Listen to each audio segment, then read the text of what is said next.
Tere, täna on siis neljapäev, 13. märts ja räägime Liisa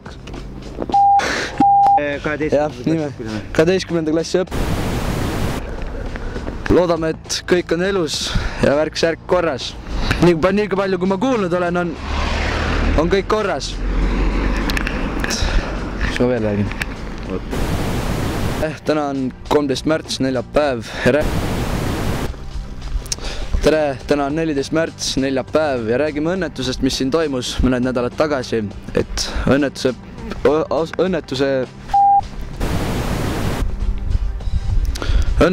asukoht oli täpselt meie selja taga ja oli tšuke... Ma mõtlen, kuidas ma seletan seda. Okay. Tere, täna siis 14. märts, neljapäev ja räägime õnnetusest, mis toimus 2 nädalat tagasi otse meie selja taga. Irooniline on see, et... Sa pidid rääkima õnnetust. Jah. Mitte sellest juba, mis siin toimub. Oh, jah, nii. No, otsas peale. Õnnetuse asjalood on veel selginemisel. Õnneks ei olnud ühtegi vigastatud, vaid mõned väiksed vigastused pärast ja pärast lasti kodusele ravile. Ütlen siis uuesti, et pärast avariid viidi Tallinna haiglasse ka ju. Jaa. Kuidas ma nüüd alustan jälle? Peale avariid viidi kannatanud Tallinnasse haiglasse. Tallinna haiglasse äkki. Jah, nüüd tuleb. Ja peale seda lasti need kodusele ravile. Mis sa veel ütlemas? Nüüd see, et iroonilisel kombel toimus. Iroonilisel kombel toimus õnnetus täpselt 2 tundi enne seda, kui oli avariiline...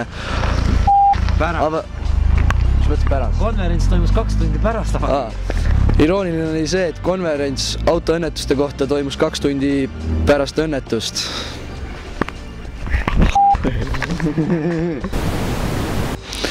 Õnnetuse asjalood on veel selginemisel, aga... Tere, täna on 14. märts, neljapäev ja räägime õnnetusest, mis toimus 2 nädalat otse meie... Reporteri teha vist ka. Õnnetust viidi kannatanud Tallinnasse haiglasse.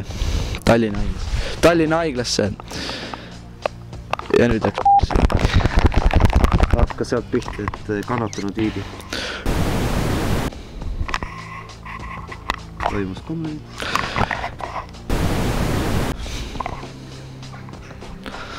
Ja ma ei tea, ilusat päeva jätku. Tänaseks kõik ja ilusat päeva jätku. No.